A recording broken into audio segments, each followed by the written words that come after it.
Кеше Бензема Челси қақпасына 3 голды соғып, үздік ойыншы екендігін тағы бір рет дәлелдеп тастады. Холланд Манчестер Ситидің өте тиімді ұсынысынан бас тартты. Ди Мария Ювентус сапына ауысуы мүмкін. Осы және өзге де қызыққа толы футбол жаңалықтары топтамасы бүгінгі видеода. Еңбегімізді бағалап лайк басуды және арнаға тіркелуді ұмытпаңыздар. Қазақ тілді футбол арнасына барынша қолдау көрсетейік. Ал олай болса, біз бастаймыз.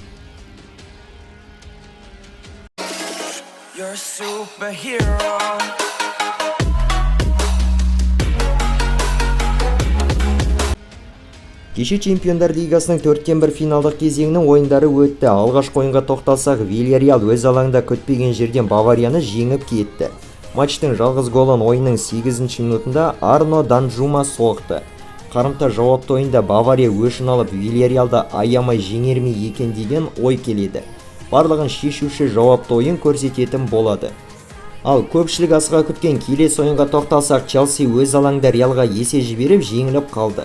Патшалық командаға Карим Бенземаны соққан 3 голы, яғни жасаған хет-тригі жеңіс әкелді. Челси сапынан жалғыз голды Кай Хаверц соқты. Есеп 1-3. Мадридтер келесі кезеңге өтуге үлкен қадамдарын жасап қойды. Сөзсіз дәл қазіргі сәттегі ең үздік ойыншы ол Карим Бензема десек, артық айтпағанымыз болар. Өткенде ол PSG-ға да хет-трик жасаған болатын. Ал енді міне тағы да бір өте маңызды ойында да хет-трик жасап, өз командасын алға сүйреуде. Егер осы бетінен таймаса, Бензема алтын доп жүлдесін смело жеңіп алатын сыңайлы.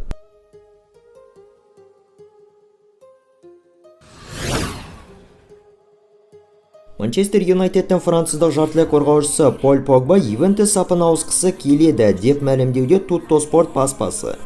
Ақпараттарға сәйкес, футболшы PSG-дан қарағанда туриндік команда сапына ауысуды жөн деп санауда. Алайда дегенмен итальяндық ұжым Погбаға жылына 10 миллион еуродан артық жалақыны төлеуге дайын емес. Ал париждіктер болса оған одан да көп жалақыны ұсынуға дайын. Ағымдағы маусымда 24 ойынға қатысқан француздық ойыншы 1 гол және 9 нәтижелі пасты еншілейді.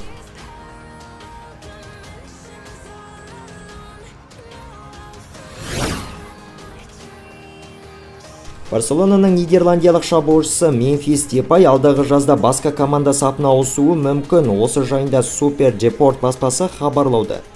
Ақпараттар бойынша голландиялық ойыншыға Лондондағы Арсенал клубы қызығушылық танытуда. Канонийліктер футболшының трансфері бойынша талқылаулар үшін каталондықтармен байланысқанда екен. Депайға сонымен қоса Эвертон және Ньюкасл клубтары да қызығуда.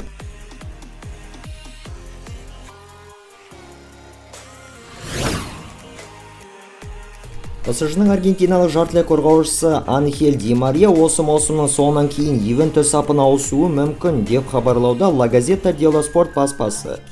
Баспаның ақпаратына сәйкес, туриндік клубтың басшылары 34 жастағы аргентиналық футболшыны командадан кететін Пауло Дибаланың орнын алмастырушы ретінде қарастыруда. Айта кетсек, Ди Марияның PSG-мен келісім шарты ағымдағы маусымның соңында аяқталады.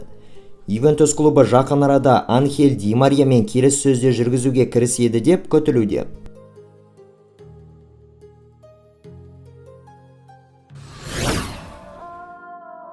Манчестер Сити клубы жақын арада жартылай қорғаушы Фил Фоденмен ұзақ мерзімді жаңа келісім шартқа отыруға мүдделі. Осы жөнінде 90 мин басылымы мәлімдеуде. Ақпараттарға сәйкес келіссөздер жүргізіліп басталған. Фоденнің ситилік командамен жаңа келісімі 2027 жылдың жазына дейін негізделеді деп күтілуде. Осы маусымда Фил Фоден 35 ойын өткізіп 11 голды соғып, және 9 нәтижелі голдық пас жасап көзге түсті.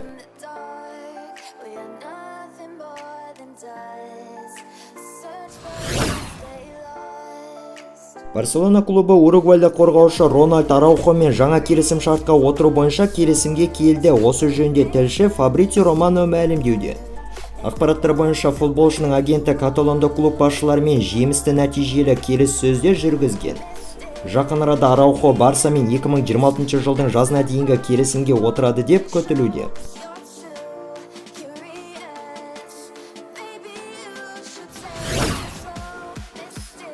Интер клубы алдағы жаз айында Ювентустың аргентиналық шабуылшысы Пауло Дибаланы өз саптарына қосып алуы мүмкін, деп хабарлайды Tutto Sport баспасы. Ақпараттарға сүйенсек, Интердің бас директоры Беппе Маротта Пауло Дибаланы аргентиналық тағы да бір шабуылшы Лаутаро Мартинеспен бірге біріктіргісі келеді. Нерадзуриліктер ұжымы Дибаланың агентімен жиі байланысуда.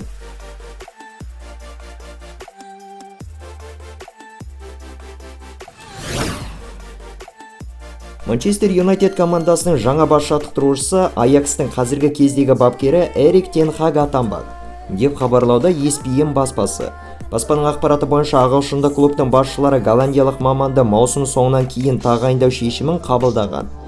52 жастағы Тен Хаг Аяксты 2017 жылдан бері тізгіндеп келеді.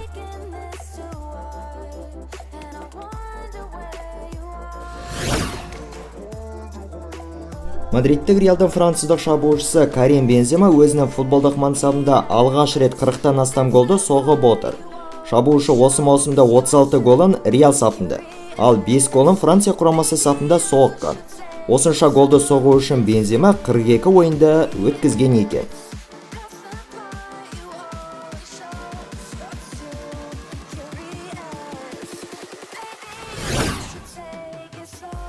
Ливерпульдің египеттік шабуылшысы Мохамед Салах Мерсисайдта клубпен жаңа келісім шартқа отыруға келісуі мүмкін, деп хабарлауда Diario Sport баспасы. Ақпараттарға сәйкес, клуб басшылары Салахқа жалақысы аптасына 500 мың еуро болатындай 3 жылдық келісімді ұсынған. Жаңа келісім шарттың орын алғандығы дәл осы айда жариялануы ықтимал. Осы маусымда 29 жастағы футболшы 30 ойынға қатысып 28 голды соғып, және 10 нәтижелі пас жасап көзге түсті.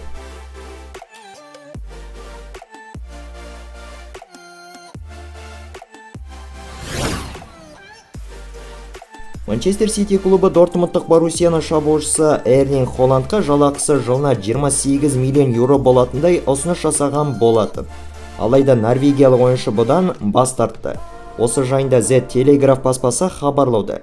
Ақпараттарға сәйкес, Ситилік ұжым тағы бұдан да жоғары ұсыныс жасаудан тайынбас. Қазіргі сәтте тараптар арасында ешқандай да келісім жоқ. Ал осымен біздің бүгінгі жеткізген футбол жаңалықтары топтамасы аяқталды. Лайк басу, тіркелу және қолдау көрсетулеріңіз маңызды. Ал бүгінге осы, келесіде кездескенше аман сау болыңыздар.